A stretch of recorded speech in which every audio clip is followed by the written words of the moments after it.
Now, let's talk about something that has been dominating the news in recent months, but has reached no conclusion, and it wasn't included in the King's speech earlier this week. It's the proposed ban for conversion therapy in the United Kingdom.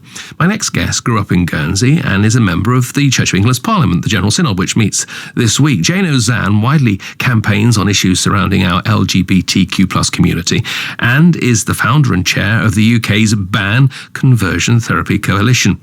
Before returning to London on Monday for the General Synod of the Church of England, I'm pleased to say Jayne joins us in Guernsey this morning. Hello, Jayne. Good morning. Good morning, Matthew. Really nice to see you. First and foremost, I read your article in the Times. The Archbishop of Canterbury, not your best friend at the moment, is he? Well, Archbishop Justin has had a long and very busy and stressed tenure. But I do fear he's taken us to a place where we are in what we call a Groundhog Day, particularly on issues to do with sexuality, where his strategy of unity at all costs and trying to pursue a reconciliation strategy between two groups who completely disagree and one group who refuses to move even an inch means that many of us caught in the crossfire, those of us who are LGBT, are paying a very, very high price for this unity.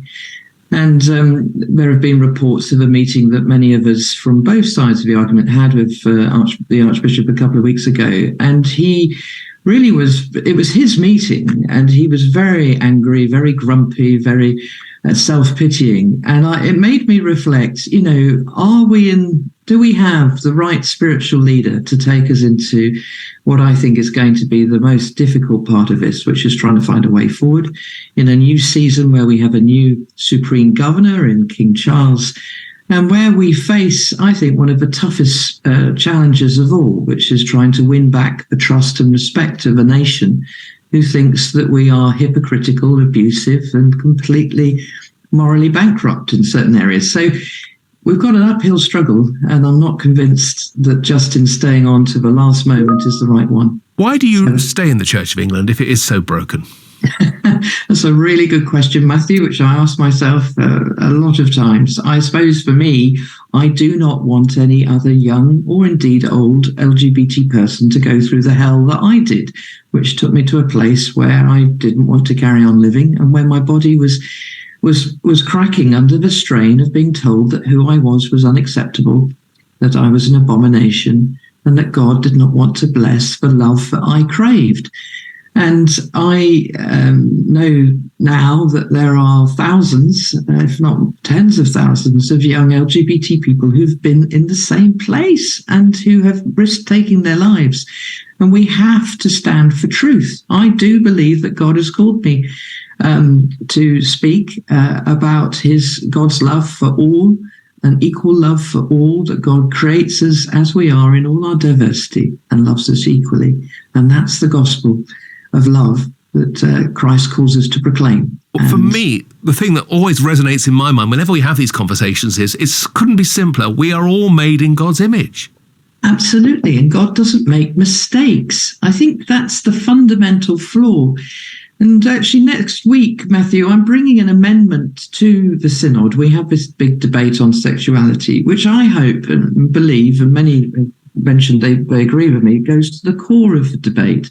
There are some in our church who believe that this is what they call a first-order salvation issue. It's up there with believing that Jesus died and rose again, and a creedal issue. And that's why they won't move even a millimetre on any form of progress towards embracing difference. Now, we have other areas in our church where we fundamentally disagree: the role of women, baptism, confirmation, what you wear at services, lots of difference. But on this issue, they feel it's absolutely creedal. And we need to debate that. We need to say, is that what we believe? Are we happy to have people in our church who think that? Or do we think there's a limit?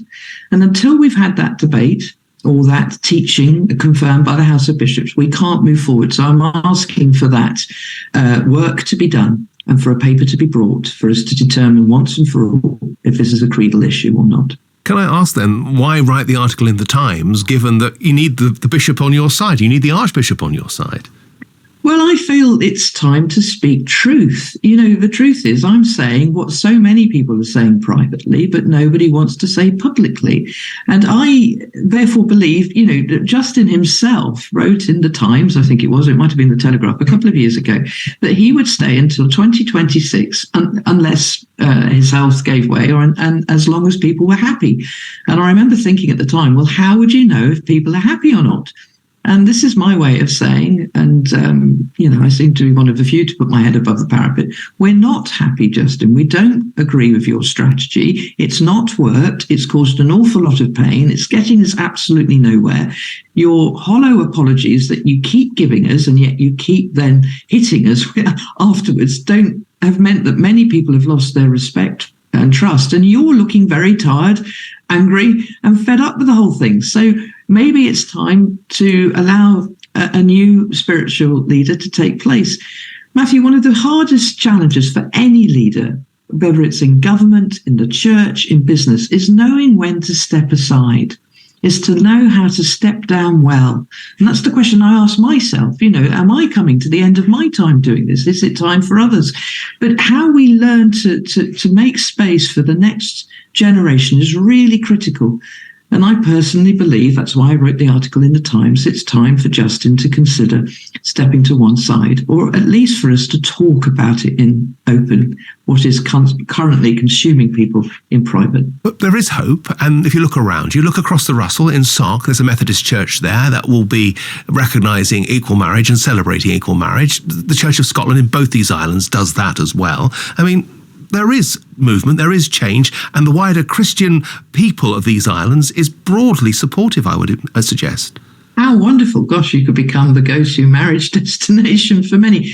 The truth is, according to all the research, that, there are a vast majority of priests in the Church of England who want to conduct same-sex marriages. There's a vast majority of congregants, people who worship, who want that. And even if the rumours are true, the vast majority of the House of Bishops want to allow clergy to be in same-sex marriages. It's just, and that's why I'm so angry with this conservative rump who want to force us down a path that nobody believes in. I'm not going to change my mind. Many, thousands of others like me, all the bishops are going to change their mind. So we have to find a way of embracing the fact that so many of us want to celebrate LGBT people's love and celebrate their God-given love when they find it and their desire to commit to a lifelong partner. So, and that's why I've come with, as I said, this amendment, which I hope goes to the core of the issue and says, either the Conservatives are right and that this is a creedal salvation issue, or they're wrong. And then if they get a clear, if you like, line from the bishops that they are wrong, they're going to have to make up their mind whether they want to continue to be in a church that preaches, in their mind, heresy. Now, we've had breaks in the past on issues. That's how the Methodist Church was formed. That's how others have created breakaway groups. But to hold the whole of the nation to ransom, I think, and blackmail us into having to carry on with something we don't believe, I think is just ungodly and wrong. And that's why I'm calling it out. Jayne, thank you very much indeed. Jayne Ozanne there, who joins us in Guernsey this morning, a member of the Church of England Synod, calling for clarification on the Church's position on equal marriage there.